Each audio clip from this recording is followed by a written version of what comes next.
The rocks begin to shake, not violently. Not yet. A low rumble crawls through the darkness, echoing off stone walls slick with moisture. Dust drips from the ceiling like falling ash. Somewhere ahead, men shout, but the sound collapses, swallowed by the cave itself. Footsteps stumble. Armor scrapes stone. Breath turns sharp. The tunnel narrows. Torches flicker. Shadows stretch and twist, bending into shapes that don't make sense. A scream erupts, then stops too suddenly, as if cut off by the mountain itself. No one can see the enemy. No one can see anything. The air grows thick, heavy, pressing against the chest. Men push forward anyway, packed shoulder to shoulder, trapped between stone walls and the weight of thousands behind them. Orders are shouted, but they arrive broken, distorted, half heard, half lost. Something crashes from above. Stone explodes against shields. Panic ripples through the ranks. Men stumble over bodies they can't see. The ground slopes downward, slick beneath their feet. A torch hits the floor and dies, plunging everything into near-total blackness. Then it happens again. A deeper tremor. A sharper crack. A roar of collapsing rock. The mountain is closing in. Men raise shields against an enemy that never appears. Arrows fly blindly into darkness. Blades strike stone. Every sound returns twisted, multiplied, mocking them, and from somewhere unseen above, behind. Everywhere at once voices echo. Calm, focused, controlled. Not many voices. Far too few, as the cave tightens its grip and the army begins to break. One terrifying question hangs unanswered in the darkness. How could so few men turn a mountain into a weapon against an army this vast? Asterisk. The year is 718 AD. Across the Iberian Peninsula, power has shifted with astonishing speed. In less than a decade, most of the region has fallen under Umayyad control. Cities surrender. Fortresses open their gates. Resistance collapses not with a single blow, but through exhaustion, fear, and inevitability. To the south and center, Umayyad authority feels absolute. Their armies are seasoned, confident, and mobile, composed of veterans who have crossed deserts, rivers, and mountain ranges before. For them, Iberia is not an obstacle. It is a continuation. But the north is different. The land rises sharply. Thick forests choke the valleys. Narrow passes wind through steep cliffs and unpredictable terrain. Roads are few. Visibility is limited. Control here is never complete, only temporary. It is in this northern edge, the rugged region of Asturias, that uncertainty lingers. This is not a land of cities and open plains. It is a land of caves, ravines, and stone. Communication is slow. Supply lines stretch thin. Weather shifts without warning. Even seasoned armies feel uneasy here, not because of what they see, but because of what they don't. For the Umayyad command, Asturias represents unfinished business, a remaining pocket symbol. Leaving it untouched invites resistance elsewhere. Crushing it sends a message. Yet intelligence from the region is inconsistent. Reports contradict each other. Local guides disagree. Some villages appear abandoned. Others vanish entirely from records. There's no single clear enemy force identified. No conventional army. No fortified city to besiege, just terrain. And rumors, whispers speak of small bands of fighters who know every ridge and ravine. Men who do not march in formation or fly banners. Men who disappear into the mountains and reappear without warning. Strategically, the region holds little economic value. But symbolically it matters. Control of the north means control of the peninsula, at least on paper. Orders are given to move inland. To advance cautiously, but decisively. The mission appears simple. Locate resistance, eliminate it, and secure the area. Yet unease spreads quietly among the ranks. Not fear, at least not openly, but a sense that the rules here are different. The mountains do not behave like battlefields. The silence feels deliberate, and the absence of resistance feels wrong as columns push deeper into the valleys. The sense of being watched grows stronger. Scouts report nothing in that more than anything, is what unsettles the commanders. Because wars are predictable when the enemy acts like an army. But in Asturias, the land itself seems to be holding its breath. Asterisk, they do not look like an army. There are no banners fluttering in the wind. No polished armor reflecting sunlight. No horns announcing their presence. If you pass them on a mountain path, you might mistake them for shepherds, hunters, or men returning from exile. But they are soldiers, not raised in barracks, not shaped by open field warfare, forged instead by isolation, loss, and terrain that punishes weakness without mercy. There are barely 300 of them. They live scattered across the mountains, never gathered for long in one place. Concentration invites discovery. Discovery invites annihilation. Every man understands this before he ever lifts a weapon. Survival here depends on discipline more rigid than any parade ground drill. Their days begin before sunrise, not with commands, but with habit. A blade is checked for cracks. Leather straps are tightened. Feet are wrapped carefully because one injury can doom not just a man, but everyone who depends on him. Food is simple, scarce, and calculated. Nothing is wasted. Nothing is carried that cannot serve multiple purposes. Armor is minimal. Heavy metal slows movement, catches sound, and exhausts the body on steep climbs. These men choose speed, balance, and silence over protection. They know that if they are struck openly, they have already failed. Training is constant but subtle. They practice standing motionless for hours, learning how to become part of the landscape. They memorize the sound of loose gravel underfoot. They learn which stones shift, which roots betray weight. Shadows move unnaturally at certain hours of the day. Every man knows. The mountain like a map etched into memory. Not just paths, but angles. Not just caves, but acoustics.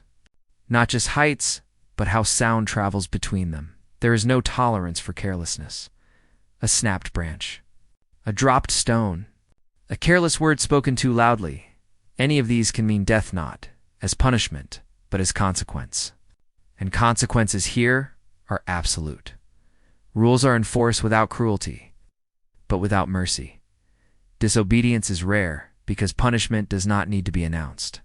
The men know it. Exile into the mountains without support is worse than execution. No one survives alone for long, so orders are followed instantly, without argument, without delay. Emotionally. These fighters are restrained. They do not boast. They do not sing of victory. They speak quietly, often about practical things: routes, weather, supplies. Fear exists, but it is controlled. Panic is considered more dangerous than any enemy blade. Many of them have already lost everything. Homes burned. Families scattered. Entire communities erased in the advance of a force too large to confront openly. That knowledge hardens them, but it also sharpens their purpose. They are not fighting for conquest or wealth. They are fighting because retreat is no longer possible. At night they sleep lightly. No fires, unless absolutely necessary. No unnecessary movement. One man always awake, listening not just for footsteps, but for changes in the mountain itself. A shifted echo. A disturbed animal. A silence where there should be sound. Leadership among them is earned, not declared. The man who gives orders does so because he has proven repeatedly that his judgment keeps others alive. Authority is quiet. Commands are short. Explanations are unnecessary. Everyone understands the stakes. Before any operation, roles are assigned with precision. Some men will never be seen. Some will never strike. Some will never move once they reach their position. Each role is vital. There is no glory in any of them. Timing matters more than bravery. Coordination matters more than strength. The men understand that victory will not come from force, but from patience. They rehearse in silence. Not the fight, but the waiting hours. Sometimes days. Muscles aching. Breath controlled. Minds focused on a single moment that must not be rushed or delayed. They know the enemy they face is enormous. an army that has crossed continents. Soldiers trained in discipline, numbers, and confidence. An army accustomed to victory. An army that believes resistance here is insignificant. That belief is their greatest weakness. Because these men are not preparing to meet an army on equal terms. They are preparing to let the enemy walk exactly where they want him to. Every man understands the unspoken rule passed quietly among them. Never fight where the enemy expects you to stand. Never attack what the enemy can see. And never reveal how few you truly are. They are not defending ground. They are shaping an experience, one that will confuse, one that will disorient, one that will break cohesion without ever revealing its source when the time comes. Most of them will never be seen, and that is exactly the point. The first warning sign is how quiet everything becomes. Not the peaceful kind of silence, but an absence. An emptiness that presses in on the senses. As the column advances deeper into the mountains, familiar sounds vanish one by one. No birds circle overhead. No insects hum in the brush. Even the wind seems hesitant, funneling through narrow passes in uneven bursts. As if avoiding certain places, scouts move ahead as ordered. They return with nothing to report. No enemy, no movement. No resistance at first. This is welcomed. Progress without opposition feels like confirmation that the campaign will be short. But among experienced officers, unease begins to spread. Territory this difficult should not be undefended. If there were fighters here, they would have been seen by now, or so logic insists. Yet logic does not account for terrain. Like this, paths begin to narrow without warning. Trails that appear wide enough for formation slowly compress into single-file routes. The mountain forces the army to stretch out, breaking cohesion. Orders shouted from the rear arrive late at the front, distorted by echoes that bounce unpredictably between stone walls. Some commands sound as if they come from the wrong direction.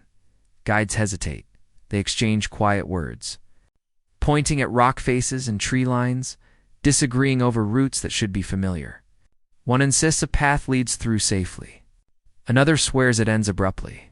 Their confidence erodes the deeper they go. Then come the small disturbances. A stone rolls down a slope ahead, just one. Not enough to injure. Not enough to justify alarm. But it draws attention upward, toward cliffs that reveal nothing.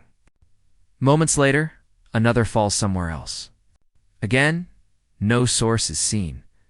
Torches behave strangely. Flames flicker even where there is no wind. Smoke drifts in odd directions, clinging to the ceiling before sinking suddenly. Light does not travel far. Shadows appear deeper than they should be, swallowing detail and distance. The men feel watched, not by eyes, but by space itself, as if the mountain is aware of their presence and responding subtly, adjusting, waiting. A small unit is sent to secure higher ground overlooking the route. They are expected back before nightfall. They do not return. No signal. No sound, no sign of struggle. At first, the delay is dismissed. Movement is slow here. Visibility is poor. But as time passes, concern grows. A second group is prepared, but the order is delayed. Night is approaching. No one wants to spread forces thinner in terrain that refuses to reveal its shape. When darkness falls, the mountains become something else entirely. Sound travels farther, but less clearly. A cough echoes too long. Footsteps seem to repeat themselves. Some men swear they hear whispers, too soft to understand, too deliberate to be wind. No fires are allowed. The cold settles in. Armor creaks softly as men shift their weight. Sleep comes only in fragments. One man insists he heard movement above the camp during the night. Another says he saw a shadow where no one stood. Nothing is confirmed. Nothing can be proven by morning. Nerves are tight. The column advances again. That is when they reach the cave. It cuts through the mountain like a wound. A natural passage, narrow but passable. Stone walls rise on either side, close enough to touch. Scouts enter first. They report it clear, Empty, silent, strategically. It makes sense to use it. Going around would cost time and expose the column to difficult terrain. Passing through promises speed and shelter. The cave is judged safe, but the moment the first ranks enter, something changes. Sound compresses. Voices drop instinctively. Light bends strangely against damp stone. The ceiling feels lower than expected. The walls closer. Some men swear the passage feels tighter than it did just moments before. A few glance upward, nothing moves. Still. The feeling persists, an unspoken awareness that once inside, turning back may not be simple. No. Alarm is sounded. Orders are given to proceed behind the stone walls and above the narrow passage. Unseen preparations have already reached their final stage, and the mountain waits. Asterisk. The first sound is not recognized as danger. It is low, distant, almost natural. A dull vibration rolls through the stone beneath their feet, subtle enough that some mistake it for wind moving through the mountain. The column continues forward, compressed tightly now, men shoulder to shoulder. Shields brushing stone walls, slick with moisture. Then the vibration turns stronger. Dust drifts from the ceiling in thin streams, settling on helmets and cloaks. A few men look up. Torches flicker. Someone laughs nervously, muttering about loose rock. Then the mountain answers, "Eh." Sharp crack echoes through the passage, so loud it feels close enough to touch. Stone fractures overhead. A chunk of rock slams into the ground ahead, shattering against shields and sending. Fragments skittering across the floor. The column halts instantly. Orders are shouted, but the cave twists the sound. Words collide with echoes and return mangled, overlapping, indistinguishable.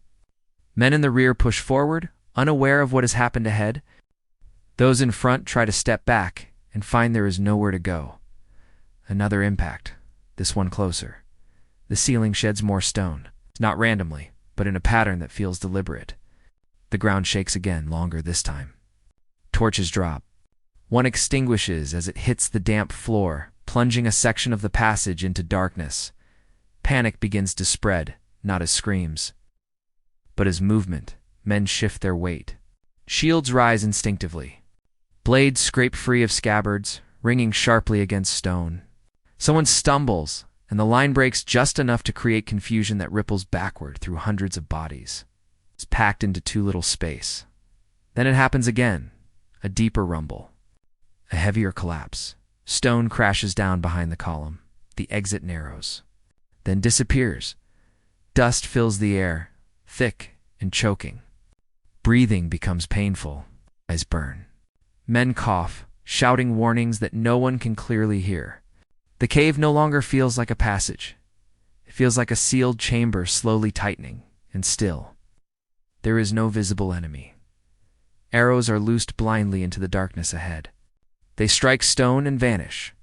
Shields rise toward the ceiling now, not toward any human threat, but toward the mountain itself. From somewhere above, just beyond, Cytrox fall again, not all at once. Not chaotically, one after another. Each impact lands where men are densest, where movement is most restricted, where panic will spread fastest. The floor slopes unevenly, slick with dust and moisture. Men lose their footing. Those who fall are immediately trampled by those behind who cannot see them. Then sound changes. Voices echo from ahead, but not the panicked. Shouts of the trapped column. These voices are calm, measured, few in number. They echo perfectly, bouncing off the cave walls until they seem to come from everywhere at once. Orders are spoken quietly, but the mountain amplifies them, turning a handful of words into a chorus that fills the tunnel. Men freeze. Some swear they hear the same voice in multiple places at once. Others think the mountain itself is speaking. No one can tell where the sound originates. Another collapse seals a side passage. Another blocks a narrow choke point farther back. The cave is no longer a single space. It is a series of trapped pockets, each isolated by stone and darkness. Formation dissolves completely. Men shout names. Units try to regroup, but movement is impossible. Every step risks another collapse. Every shout risks triggering echoes that return distorted. Mocking, then the torches begin to fail. One by one, smoke thickens near the ceiling, pushed downward by falling debris. Light shrinks. Shadows stretch unnaturally across the walls. Distance becomes meaningless. A man cannot tell if the figure in front of him is 10 steps away or 1. The ground trembles again. This time, not from above, but from the sides. Stone slabs shift. Smaller rocks roll down the walls, striking shields and helmets. The sound is deafening inside the confined space, magnified until it feels like the cave is screaming. Still no enemy appears, no charge, no clash of blades, only controlled destruction. Men at the front suddenly surge forward as the floor gives way slightly, pitching them into a lower section of the passage. Those behind are pushed into the gap. Shouts turn into cries, then into silence as dust fills lungs and sound is swallowed by stone. In the rear, men hammer desperately at fallen rock, trying to clear the blocked exit. Every strike sends vibrations upward, and more stone answers, collapsing tighter, sealing hope with brutal efficiency. The calm voices echo again, closer now, but still unseen, not taunts, not shouts of triumph. Simple, signals short, precise. Then the final tremor begins. It is longer than the others. Deeper, the walls groan under pressure. Cracks race through the ceiling. Men press themselves flat against stone, shields raised, bodies trembling not from fear alone, but from the realization that the mountain is no longer unstable. It is moving on purpose. Stone collapses ahead. Stone collapses behind. The passage seals itself. Dust thickens until visibility vanishes entirely. Breathing becomes shallow, desperate. Some men drop to their knees. Others cling to each other in the darkness, unable to see, unable to move, unable to understand what is happening. Then gradually, the sound fades. No more falling rock. No more echoes. No more voices, only the slow settling of stone, and then silence. Not the silence of victory.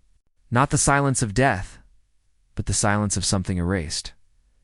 When the mountain finally rests, nothing moves inside the cave. No enemy stands among the trapped. No bodies line the floor in formation, only abandoned equipment, half buried in dust and stone. And the certainty that whatever happened here was over before the army ever realized it had begun. Asterisk, the response comes too late. By the time relief forces reach the mountain pass, the path leading to the cave no longer looks like a route at all. Stone has shifted. Slopes have changed shape. What was once a clear entrance is now partially sealed by collapsed rock and debris, as if the mountain itself has tried to erase the passage. At first, commanders assume a natural collapse. Earthquakes are not unheard of in the region. Loose stone is common. The explanation is convenient and comforting. But it begins to unravel almost immediately. The silence is wrong. An army this large should leave sound behind, shouts, movement, signals instead. The area feels abandoned, as though no one has passed through for days. Scouts circle the perimeter, calling out, listening for any reply. Nothing answers them. Engineers are brought forward. Tools strike stone. Dust rises as they clear the entrance slowly, carefully, wary of further collapse. As the opening widens, torchlight spills inside, revealing chaos frozen in place. Equipment lies scattered. Shields stacked awkwardly. Weapons dropped where hands must have released them suddenly. Packs torn open. Torches snapped in half, blackened but unburned. There are no clear lines of retreat, no defensive formation, no pattern that resembles a fight, and most unsettling of all, very few bodies. The numbers do not match. Commanders walk the interior again and again, counting, recounting, comparing lists. Men who entered the cave are simply not accounted for, not buried, not found, not missing in a way that makes sense. Reports begin immediately. They contradict one another. Some officers claim the collapse was sudden and total. Others insist it happened in stages.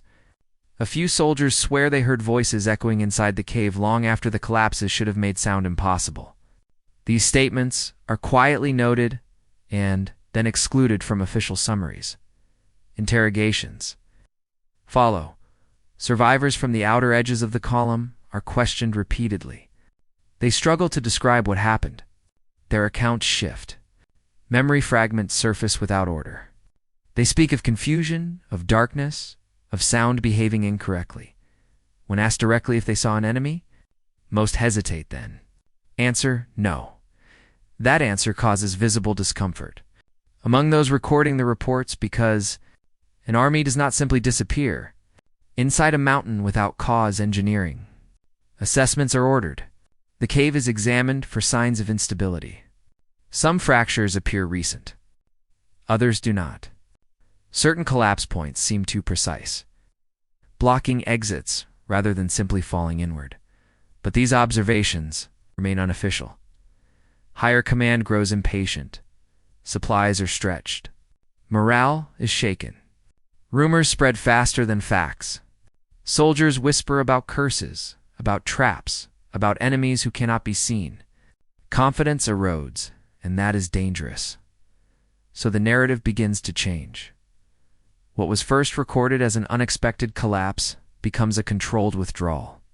Casualty numbers are revised downward.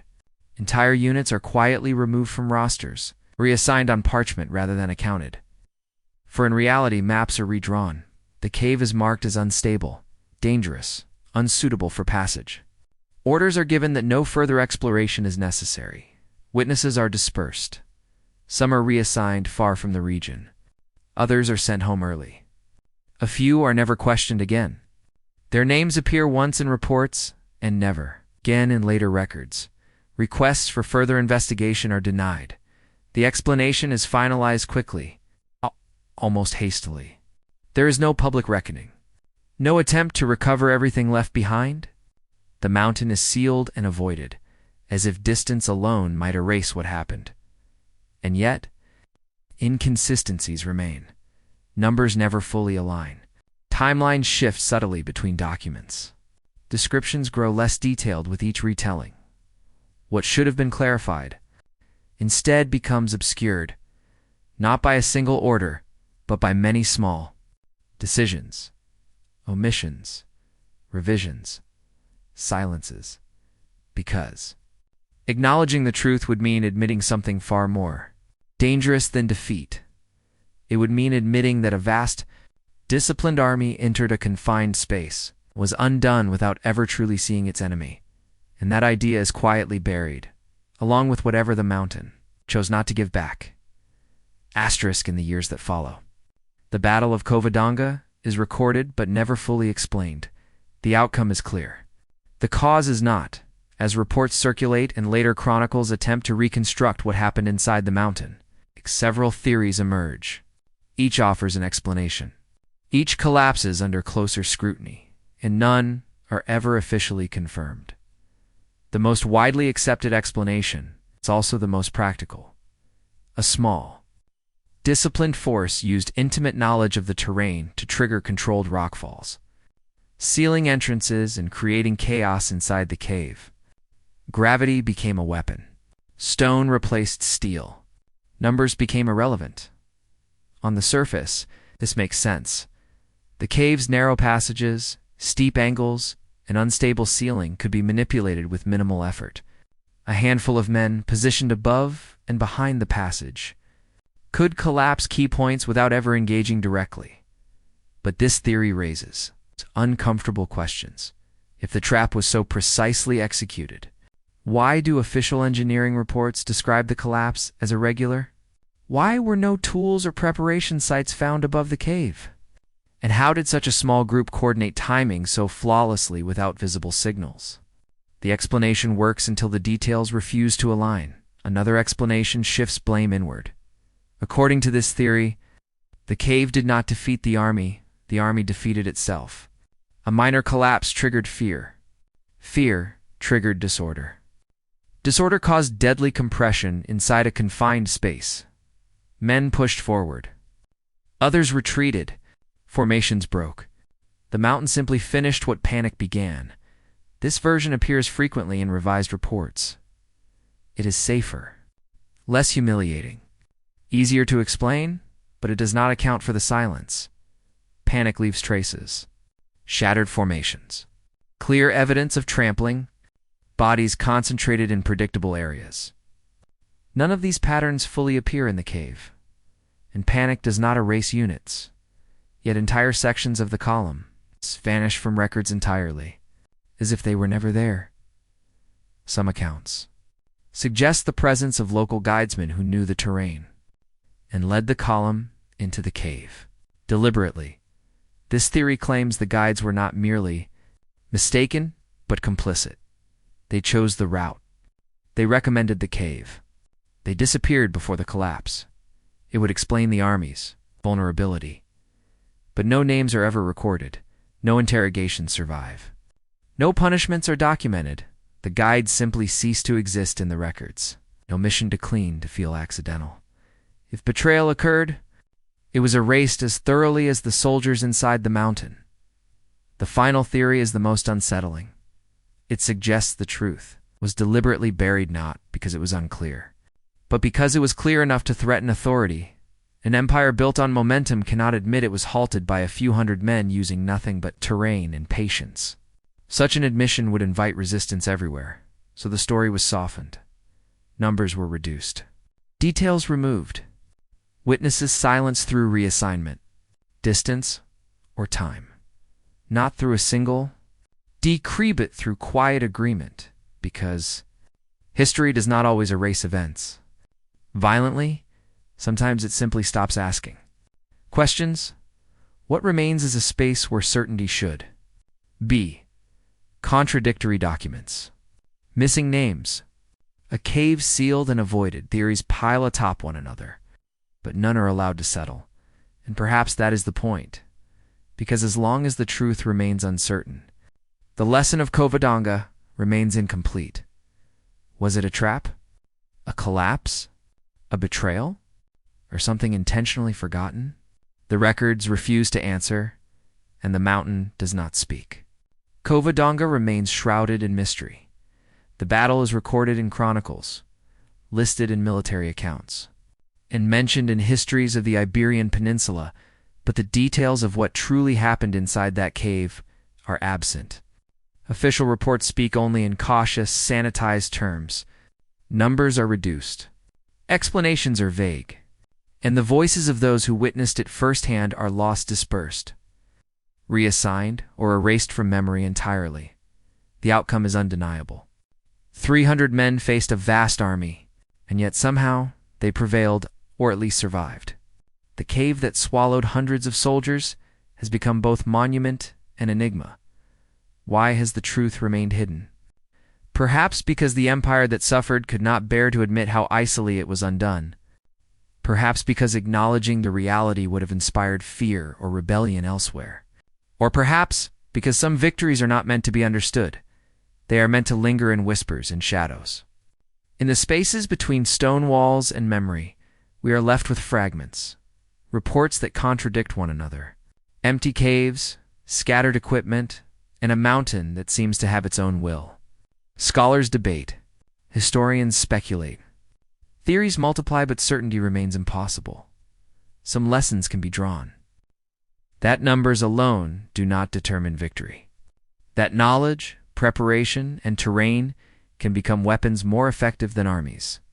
That silence can be more terrifying than battle cries. And yet, for all our study, one question remains, unresolved, chilling in its simplicity.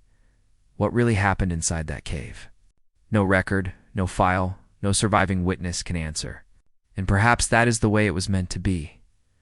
The mountain swallowed the secret, and the secret continues to haunt those who try to uncover it.